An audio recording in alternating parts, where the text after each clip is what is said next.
now recording. Yo, welcome back to the PPRC podcast. I'm your host, Rero, and this is my I am your co-host Green and Chewy. Hi.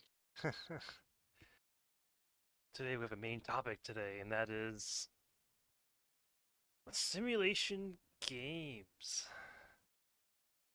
Have you played simulation games? Actually, aren't all games simulations in a way? don't we live in a simulation? Okay, we could that's a different topic. But for real, I you mean I've play Ready or Not. That's a SWAT simulator. But that's fun. this goat simulator. That's a goat simulator. Very accurate. Well, I told Raro and I showed Raro that I have I have two simulation games on my wish list that haven't come out yet. One is a data center simulator and another one is a networking engineer simulator. So those are the two I'm looking forward to. What do I you do in those simulator games? Hopefully simulate uh me getting a job. yeah. I'm switching to push to talk. Hold on. I mean, there's always insight in because I'm in college for IT, so there's always insight to be gathered It's from like from it's applications like and I stuff. played PC building simulator, and oh yeah, I can do a couple hours of that, and I was like, that wasn't healthy for me because it was just a big time sink. You're basically building PCs in a PC while playing it on a PC. I think for PC building simulator, some people use it to test out their real life build to validate whether it would work. Yes. No one's gonna spend $30 to buy a game that just to spend more money on parts. Mm, I don't know. That's what I thought people would do. No, so the gameplay, okay, so in free play, yes, you can build your own PCs. But the gameplay aspect is, oh, you gotta diagnose some bad part and replace it. You're managing a PC building shop, so you get to manage your money, turn the lights off after the day's over. You gotta take on requests, that kind of thing. So it's all about making you feel good because it feels like you're helping someone out and running a business. But it's a simulator, and I had my fun, and I was like, now it feels like work. So, so why doesn't Ready or Not feel like work? But why does PC building simulator feel like work? I think it's because we get to shoot people. I think that's the main reason. Also, it's a collaborative, it's multiplayer. It depends on the genre of simulation games. So, if we're talking about life simulation games, that was one of the questions we have. Are life simulation games distracting? Say, The Sims, compared to something you don't really do in real life, which is like shoot bad guys at SWAT people. Like some people play those like Sims games, but then they have a avatar character that is very outlandish, unlike themselves in real life. It is kind of like their alter ego or alternate personality or whatever you call it. Just a way for them Persona. to, yeah, persona.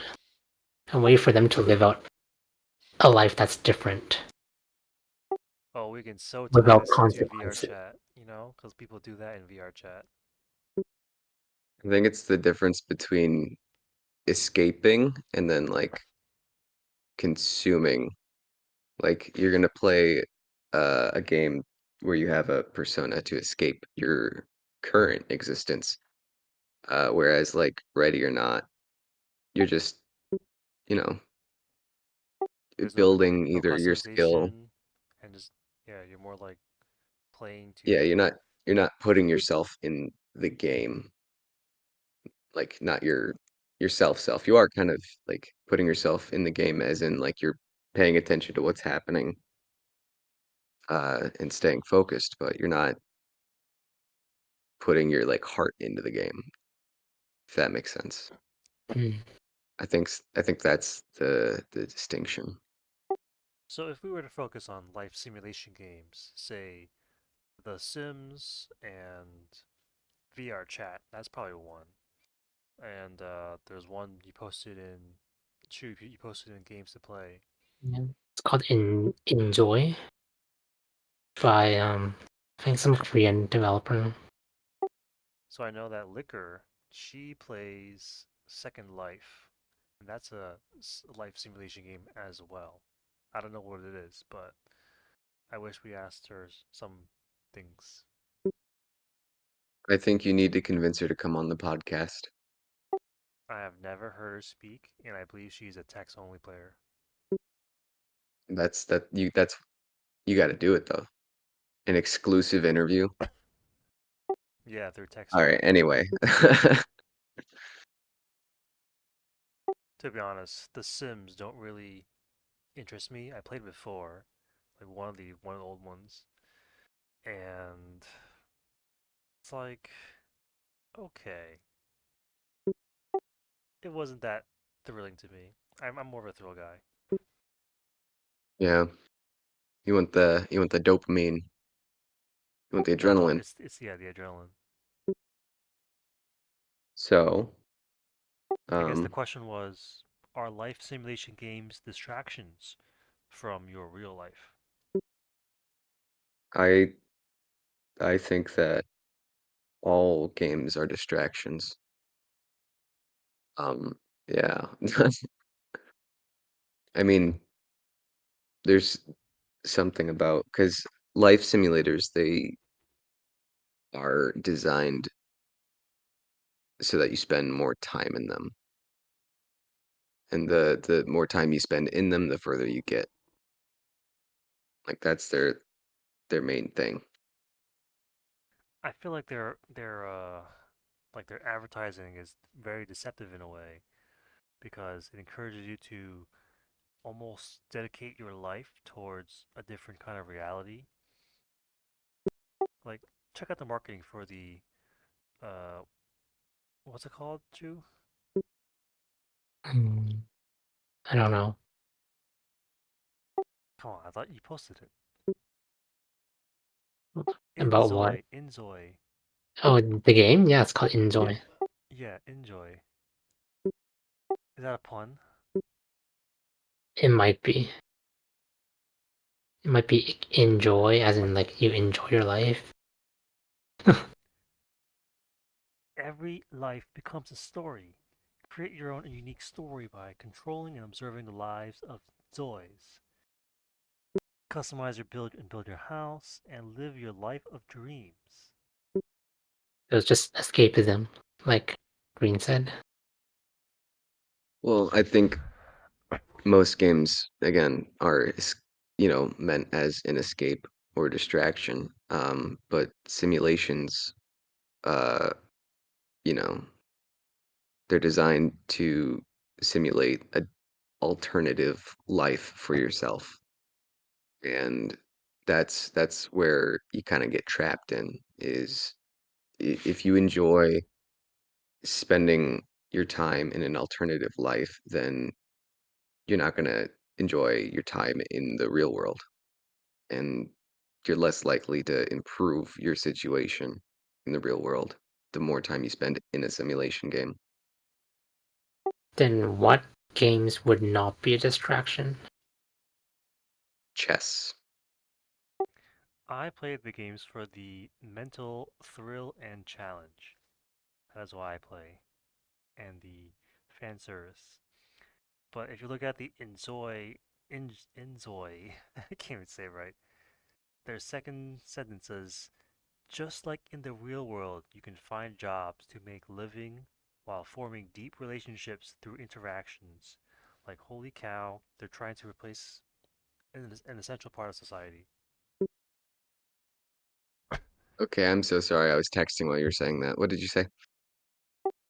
Their one of their word like one of their in the Steam page it says just like in the real world, you can find jobs to make a living while forming deep relationships through interactions. So it's like, yeah, you can forfeit your real life and make real deep relationships in a game, just like the real world. I mean, I'm obviously we're not going to discount that you can make friends in games. There's a reason we're here. But again, it's just how you allocate your time.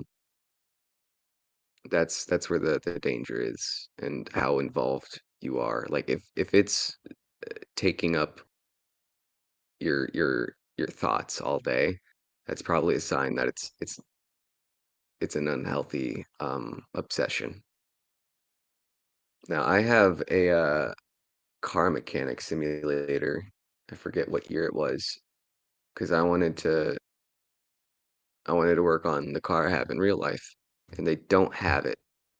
So I never really played the game, but I think that if I did, then I would be able to access more information than I would be able to in real life. Because I'm not going to take apart my car. I don't have True. time You need or like tools. the right tools and the jig. Take apart your car, but the question is, do you really need to? I think it would be beneficial because it would give me more insight to the mechanics of my car and just in general a good base of understanding for car mechanics. So I could apply that, let's say if I wanted to be a mechanic. So for me, the simulator games that I buy, I try to, I'm trying to be practical. Well, the only thing practical I see is, I would say, is getting hands-on experience as one way of learning. But sure, if the simulation is accurate to your real car, then that's another way. Yeah. I don't play games for fun. I play for the play for the life experience. I mean, I also was in a similar boat.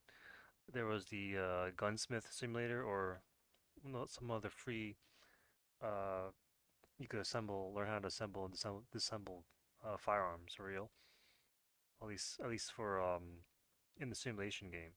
So I learned how to disassemble and reassemble a 1911, which was probably the only free gun I got because you had to pay for more of them. But I wasn't willing to pay $50 to unlock the entire arsenal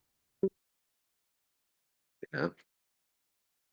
because I would I think rather like yes I could learn in the simulator, but I would prefer to learn it with an actual firearm.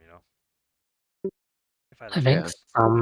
some simulation games do have a place because it's just impractical to do in real life. Like I guess like Flight Simulator, for example. Like how many people can actually pilot a plane? That I know of, 2. Well, It I was guess yeah. rhetorical. A simulation game gives people access to some things they usually cannot do. Yeah, that's probably the reason why they play the game in the first place. Funny you say that, Chub. Uh, there was a I went to this career fair like a few months back, and they had these VR headset like companies for education. So in one demo, you can put the VR headset on and be a electrician climbing the utility towers. I'm like, wow, no one's gonna do that, or at least try to get kids interested into different kinds of careers. I would think VR is probably the better simulator than playing on a computer. I think that just it just depends. Like going back to the car example, I don't want to have to get on the ground and look up to look at the bottom of a car and then try and see all the little details through a VR headset. Well, no, if you're in VR, then you can have your virtual tools to lift the car, so then you don't have to get down. You know? Maybe, but I think the pixels per square inch on my monitor would be more beneficial if I'm working in tighter spaces.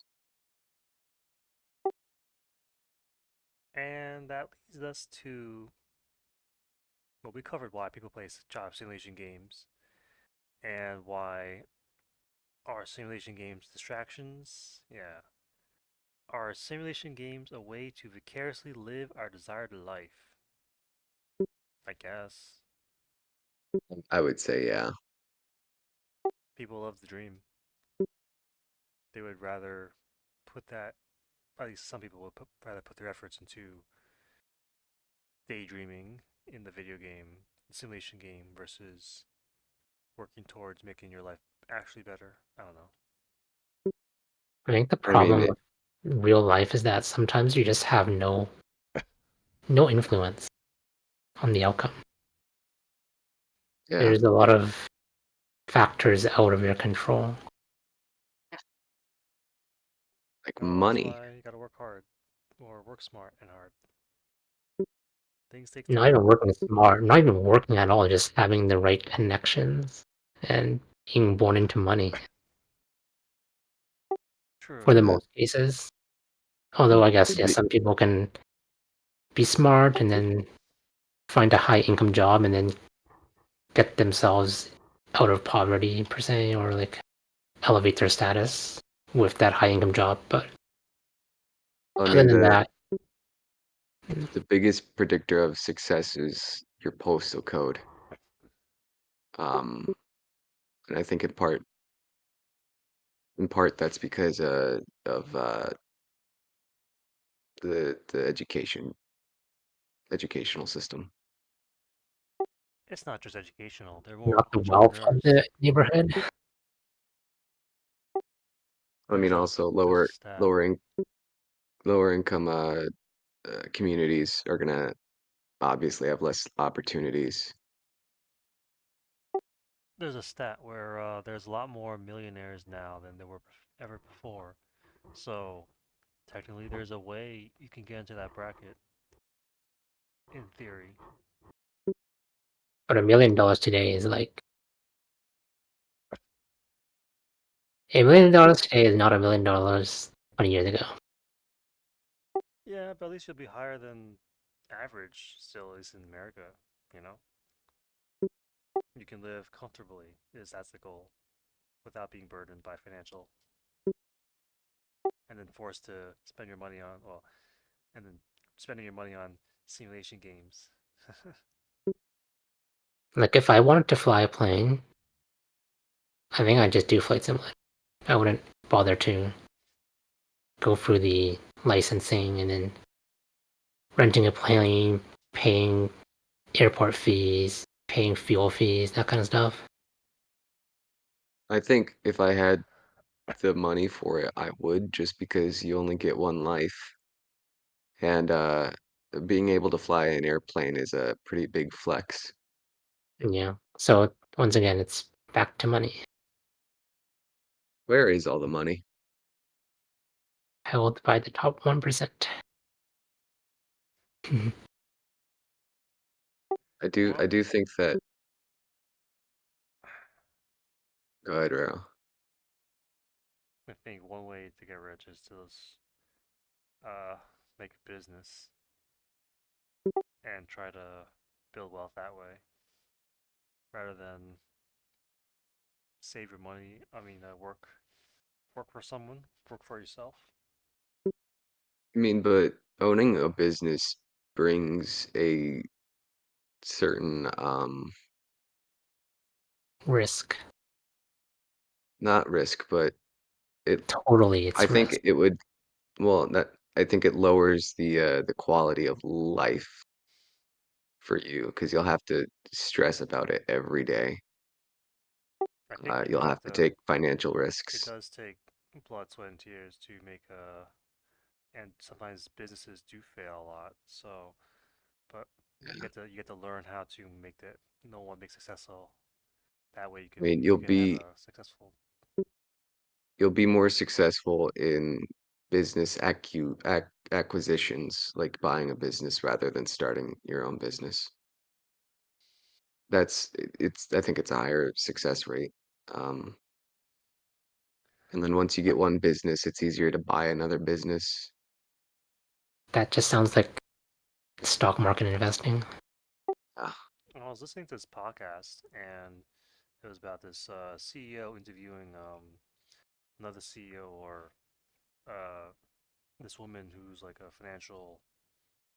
She's launching a platform where you can buy small businesses because before there wasn't a very good platform for that.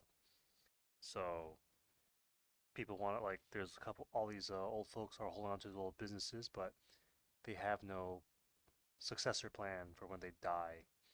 So they're looking to either sell it off or just close it completely.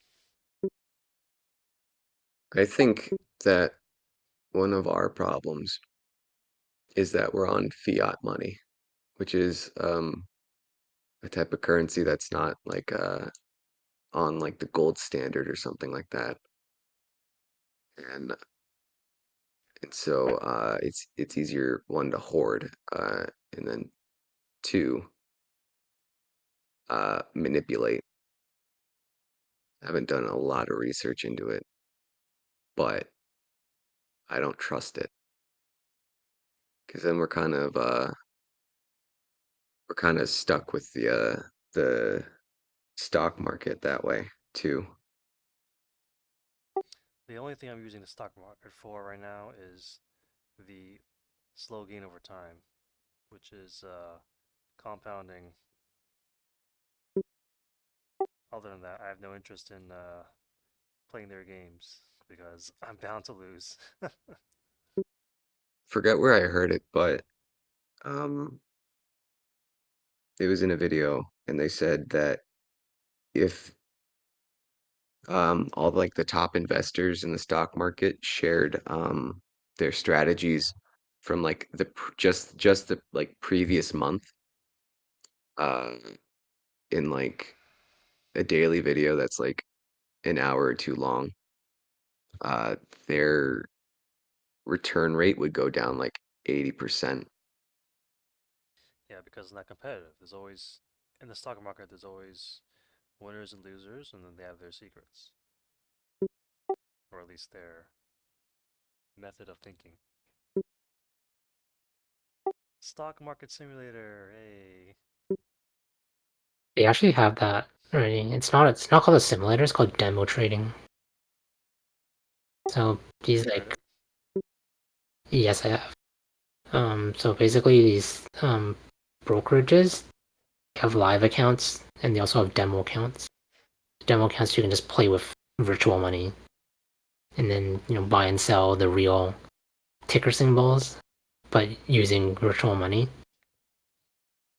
And some people have a legitimate purpose of using that. That's to test out their strategies. That's called forward testing. And then some people might do it as like a competition between other traders. But nothing really replicates it like the real life when you have real money on the line. That actually ties us to our last question. Say there was a good in the future we will have like better computers, quantum computers, and I played a game where there was a computer that emulated the world almost exactly, that they could predict the stock market. It was a visual novel. Hmm. And so the thing was, with that, it was also they can use the quantum computer simulator, the world simulator as they called it, to simulate themselves building the world simulator. Isn't that fun? Inception at the point. But then it also brings the question, are we in a simulation? Is life a simulation? Come on, guys. Um, This isn't This hard. might end up on a religious note because like some religions say we are created, right? And if we're created, then who created us? Say we are in a simulation, that means we create ourselves, or the people above us. If you call it like a world layer, then the people on if if the top layer. if I'm simulating myself, I'm doing a very bad job. Well, you wouldn't be simulating yourself. You'd be simulated by someone else, by some other Well, machine. then they are doing a very bad job. I mean, say you were given these set of variables: your birth, your life, your starting point.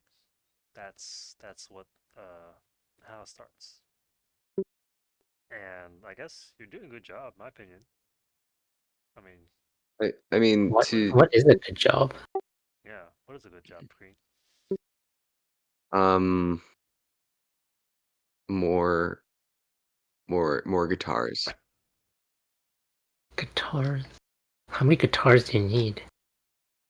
more, Or how many guitars do you want? more. Yeah, is the I answer want also them yes? all.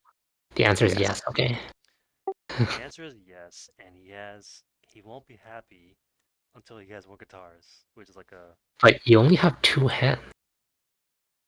it's a collection, okay? Hey, You have two hands and only 24 hours in each day. It's and not like he's think gonna of all the play. different sounds. It's all about tonal texture, okay, Chew? Tonal texture. Yeah. Since it, do tones have a texture? Is something that's So tactile? like for Oh, instance, this is the E key on my 12 string. Well, it's both strings. Not that you're going to be able to hear it that well because of because of the noise suppression I have that I'm not going to turn off. And then this is my Fender Dreadnought that I got at Costco. Yeah, you can't even really hear it. yeah, I cannot hear it. Yeah, I should have turned it off. Oh well. But yeah, they sound different, and not just because one has two strings and the other has one. How do you think AI would deal with different sounds at the same pitch? I have no idea. I have no idea. How how I would thought it the sound expert. different with the same pitch? I'm It confused. has to it has to get the input through, I think, megahertz. But how would you describe like the tone to a computer? How do you describe texture to a computer? Like game texture. No, like this piece of this stick of chalk has a chalky texture to it. Like like a tactile sensation, Yeah. something that humans can sense, but computers cannot. Well, one way they do it is just it's just a bunch of data points, and like if you look at metrology, which is the science of surface finishes, then if you look really close, then there'll be like a bunch of ridges, which they can take a microscope to take the measurements of the heights of the texture. That's how it's done, at least for like machining wise. Well, what about like human sensations, like let's say cotton mouth or uh burning the what burning the inside of your mouth feels like, you know?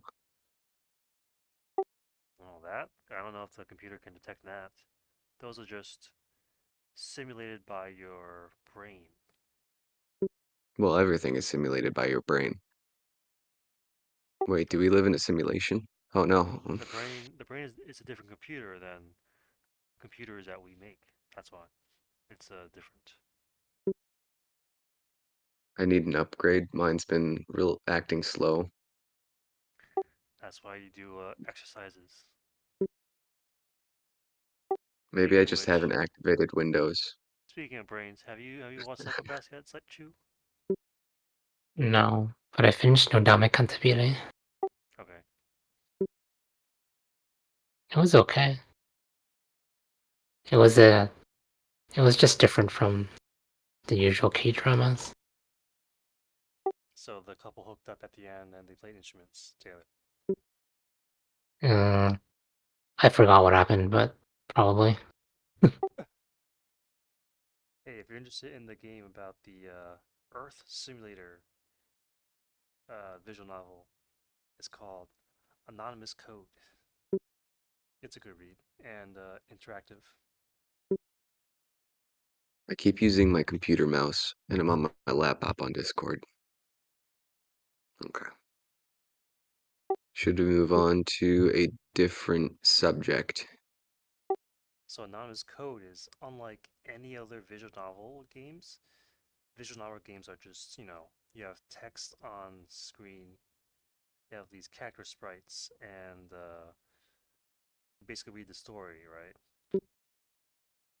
However, with this system, they added, they changed the art style so it's more like a manga, and they also added a unique game mechanic where your save files are intertwined with the main character, and you can kind of talk to the main character. And whenever you load a save file, the main character is taken back to a previous point in time. Interesting, huh? I've never played that kind of game, so maybe. Well, it's similar to like you're an observer, you're watching him, and the guy can basically go back in time, like to a save point. So in a way, there was a YouTube short where the guy created this mystical box that can create a save point for your real life. So say you save now, and then you get into a car crash when you die, and then you go back to your save point. In fact, that's a pretty So is it like that one episode of Rick and Morty where he basically has like the rewind? it's basically Okay, it's a that did look like a fun episode, so I mean something like time travel or like resetting the world. In a way, the game is like you're simulating the entire world, the game world on your computer. So it takes the literal fact that you are observing the guy, the main character, and you have the control over the save points where you can pull him back in time to an earlier spot, and that changes the story.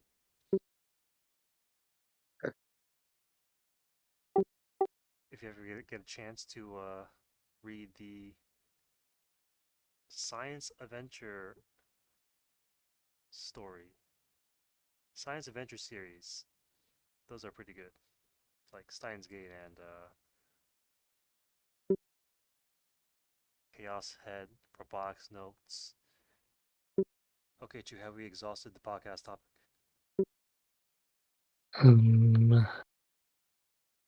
Let me see. I'd say so, yeah. Actually, if we're talking about simulation games, the upcoming Forever Winter game is a good simulation game. It's different than a life simulation game, but actually maybe not because there's some survival aspects. Did you guys watch the latest trailer? I did, Mm, I but just I'm skeptical. I typed Forever Winter into Wikipedia and it brought up Red Taylor's version, the second Dang. re-recorded album. So what happened to you? It's a early access release. Well, at least it's a real game, People, which is actually one of the topics I put down, uh, potentially to be discussed later, about the idea of early access. well, in this case, I think that the developers are doing it right. They're being very transparent and have a good idea that I think it deserves early access. The problem with small developers is that they don't have the resources to fully make the game, so that's why they're half releasing it in early access. I mean, we played early access games. Yeah, I mean, DRG was early access for the longest time, Well, we only right? played it when it was past 1.0, right? Like, how did we play games before early access was even a thing? Game companies would come together, and indie games did not really exist. If they did exist, then they're really small and short. And game companies would pull together money and throw a bunch of resources at it and complete it. And then over time, they just release DLCs and patches. So it's like making a movie, right? People can't early access a movie. You can only see the movie when the entire thing is produced and released. Yes. In a way, it gives because early access allows the consumer, the gamer, to add their input to shape their game how they want it. Whereas a movie is shaped by the very few scriptwriter, director, stuff like that. So it's different how it's presented and consumed. Mm. I, for one, am looking forward to the for winter early access. Even though I can't play it in 3 weeks, and Lexi is looking forward to it as well. We'll see if it burns on the spot or has potential. Like I think a some, lot of early access games they have a high bar to meet because they already took people's money, right? So they have to deliver, and anything short of that will just crash the game. yeah, I can talk about GTFO early access. That's a different story. By the way, we haven't ever gotten back to Ready or Not. It's been 9 months. Are you serious? Yeah. You download the update and didn't play it at all? Yeah, there's no one to play with. Oh my god. Like Alexi says he doesn't have the time to update it, and then Gogu doesn't. Gogu just plays Sandstorm. Um, What about Rooftop? I guess. Well, Rooftop hasn't really been playing anything at all. Tony? And then Tony doesn't really play that. Dead Set? That's it. Just plays Sandstorm with Gogu. I thought, oh, I think this is it, Chu. What about Anson? Jansen, I don't. I don't see him playing that much. I mean, Anson does his own thing, but he jumps in Ready or Not once in a while. Yeah, like he'll jump into Arma once in a while as well.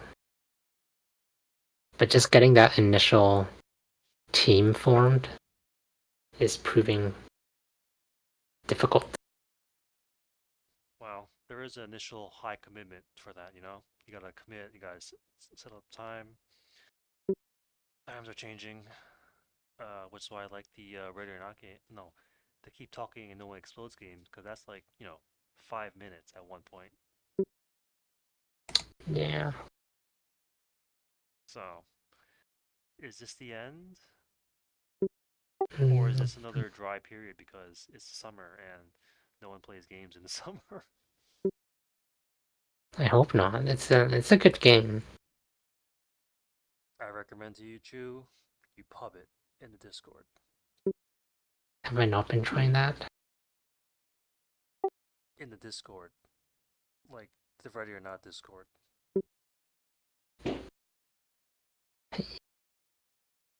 in a way, the game mirrors GTFO's matchmaking, and it's not designed where you can just jump in the game and play because it requires utmost coordination. You really want to have someone to talk to. Yeah, we haven't been really doing that much cooperative gaming these days. I mean, other than me, KJ, and Tony doing Arma Escapes, which we've been doing pretty well actually. Like we have a good strategy going on. All right, now it sounds like you need a new challenge because if you got it down, then it gets boring after you know, like I was saying, if you have it all figured out, then it kind of gets not as fun, not as fun anymore. So you gotta keep it fresh. Well, the strategy is I would say it mostly works, but there's always like these curveballs that happen. I wouldn't say it's free of challenge. Well, maybe if you want to go back to Ready or Not, then like Tony and KJ could be up for it. I don't know. Up to you, man. I can't be there for you right now, so even if I got a Steam Deck. Yeah. Oh, so one thing I learned last week was that a percentage of the population are sensitive to PWM frequencies in the OLED displays. So it's the backlight flickering on and off, which is why people get headaches and eye strain. Did you know about that? No. So it's a very small percentage, and on like phones like Samsung and iPhone, the backlight flickers too slow. Where yes, the people are sensitive to it, and it's a real thing. So I was looking at the Steam Deck OLED, and because it's OLED screen and the backlight flicker is pretty slow as well, they have a way of measuring that. People also complain that it doesn't work for them, even though it's such a great device. Are you still there, Green? Yeah. So that's why they went back to the LCD display, so IPS or whatever. That way it flickers faster and the backlight's more consistent. And so that's why people have like specific phones they can only use because uh, there's something called DC dimming, which is the alternative where it literally just changes the voltage of the LED so that it does not have to flicker. Oh, hello. I noticed your profile. Looks like your qualifications and experience are a good match for our role here. What the hell? Don't click that email. Oh my god. It's malware. That's what it is. Well, in this case, it's a handshake website. So let's see. Okay. Probably a real thing. I think I have an assignment due about Handshake for one of my classes. And so with the PWM, I guess flickering, that's a term. Uh, if you're not sensitive to it, it's okay, which is good. But when it gets really low, it's like 400 hertz or less, where the backlight flicker is 400 times less, 400 times per second. Then you get eye strain. And on my laptop, I actually found someone made a project where you can overclock the backlight. So instead of 400 hertz, I pushed it to like 2000 hertz. Only on Intel. Which is quite a shame if I were to get an OLED screen and I was sensitive, because then it would literally become unusable. Uh, because you always get like a headache within like half an hour or eye strain, and then you can't do like extended game time. Yeah. I I think I'll just always be poor, so I don't think I'm gonna get a VR headset. Well, not VR, it's like all LED. That's a screen. It's organic LED. Do you know how that works? I just know you can fold it It and roll it up. uses No, no, it no, no. uses OLED uses is it I know it's crystals, but is it liquid crystals? Am I like the only tech guy around here It might besides be. that set? Alright, so Yeah. the reason why I'm pretty sure.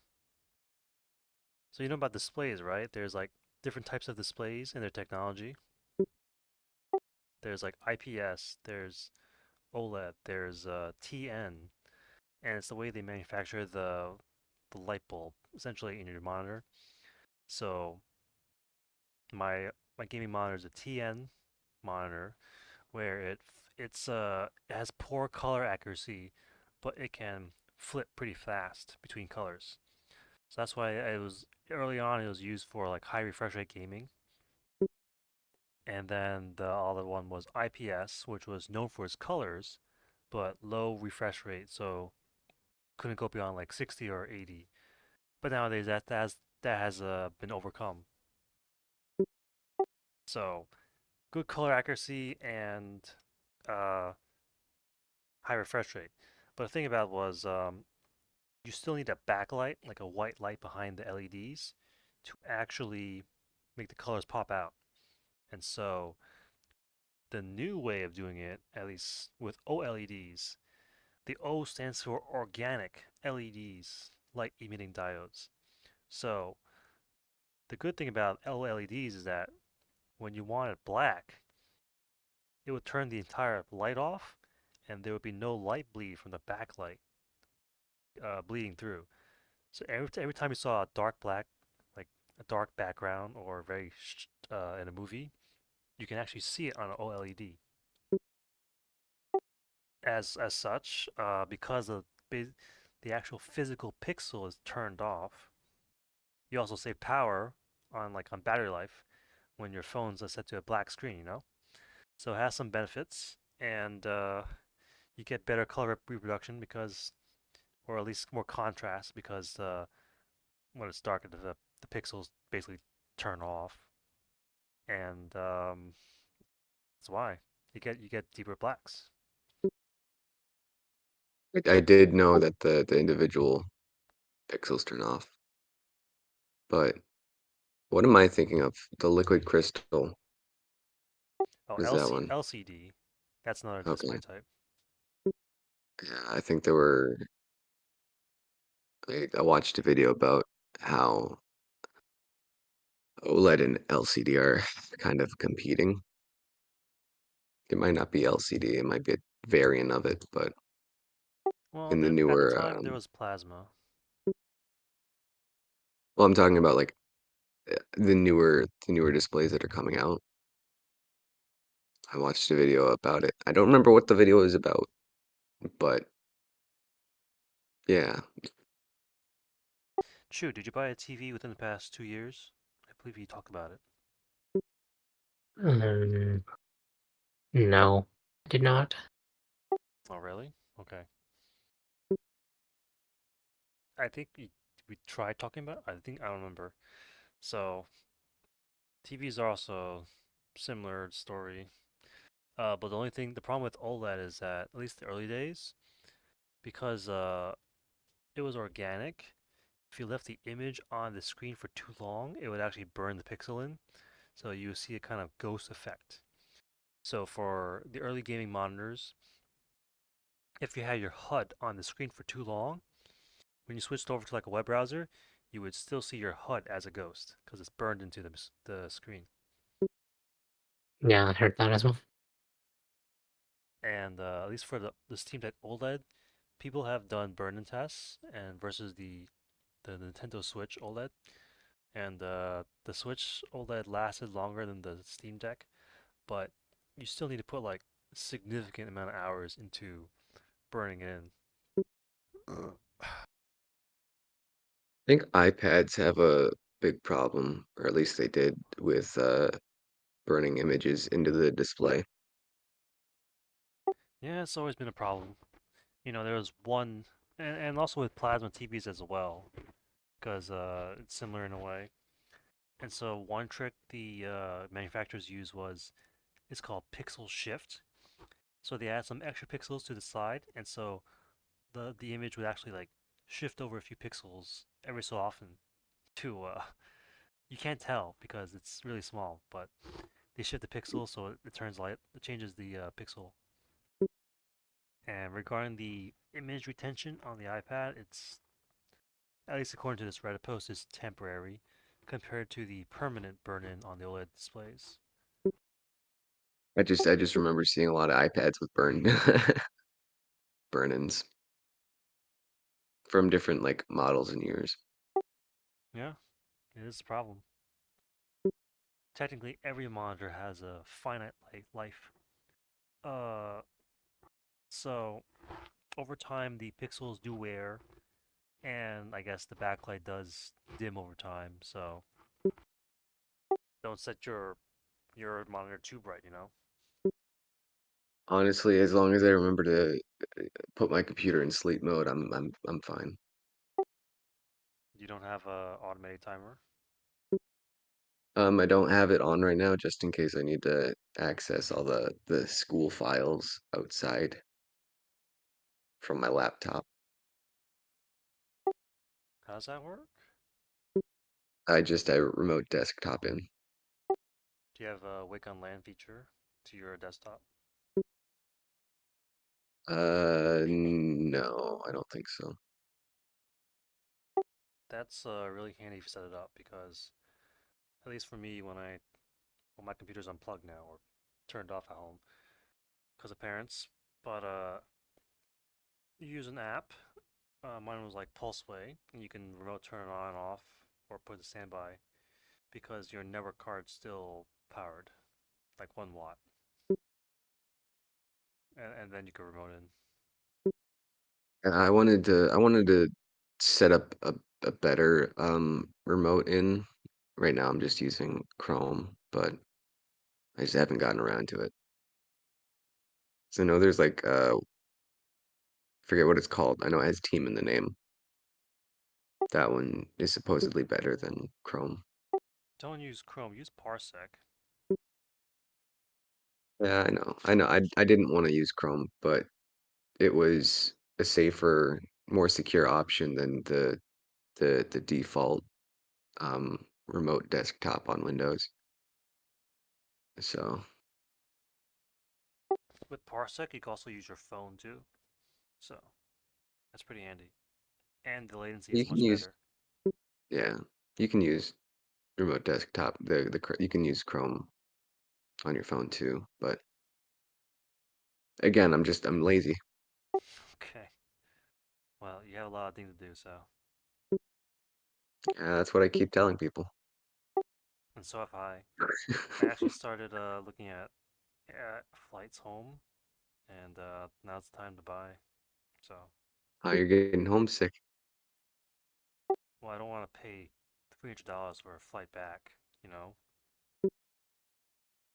So I was looking at it, and the best time to buy a flight ticket is between 28 to 70 days in advance. Did you buy tickets like that, you, for your trips? It, that's not. It depends on each route. There's really no optimal time. Like if the price is right, just buy it. Well, yeah. Like you have to buy it within. You're not gonna buy like a week before, because it'd be really expensive. Obviously, if you have the option, like like I do right now, I could take some time to shop. Usually, it would make sense to buy it as soon as you know you're gonna have to go. Like as soon as you know you have to fly, and then you could like look at the price and then see if there might be potential sale coming up, like a Boxing Day sale or a Black Friday sale, something like that. Black Friday sale for airlines? Yeah, What? yeah. But you can also look at like Google flights, and then you can see the price history, and the price always goes in like wave patterns, like up and down, up and down. So if you're patient, then you could potentially wait for the price to come down a little bit, but that's not guaranteed. Well, the articles I read today were like, if you buy too early in advance, they'll pay like 10% higher than normal, and if you wait too late, then you pay like 500 times or 500% times more. You know, Yeah. so timing is part of it, and Thing is, sh- you can't get the cheapest price. It just doesn't really exist. It's But like the what you same, could do, exactly the same mentality as people when they buy stocks. They want the absolute lowest, I found one and then when hack. the low price comes, they're afraid to buy it because they think it'll go lower. You know, I found one hack today. It's actually cheaper to buy a round trip than to buy the single way, the one-way ticket. another Yes, but another there's a caveat to that. another thing you could do is get a part-time job at the airport, wait the 90 days for the benefits to kick in, and then just fly for free 90 days, you kidding and me? You never kidding me? never look back. I think that's the normal waiting time for people to get their benefits, right? Depends on each airline. Up here in Canada, it's 1 year. Yeah, it might be different because it's like a very air specific benefit compared to like health. Did you mean airline or airport? Gonna be the airline. I guess it'd be airline, but Anyway, the flight I'm looking at is like 7 a.m., but I have to like leave at 3 a.m. in the morning, and this is like 6 weeks away, so at least it's I think cheaper. you should just buy it because like if you know you have to fly out, and if the price is reasonable, It is then very reasonable from yeah, because I checked the other different days, and at least by the scheduling, um, the prices do go up again. You know, so I will 'cause buy the thing is tomorrow. that the more time goes by, the more likely seats will be sold. Yeah, exactly. So tomorrow I intend to buy. I have it on hold. $159 from Iowa to New York. As cheap as I found for a round trip. That's not bad. No, it is the cheapest I found. Everything else is like 170, 180, 200, 250, and some of them don't even come with like baggage, so you have to pay for that as well. You know. Well, in comparison to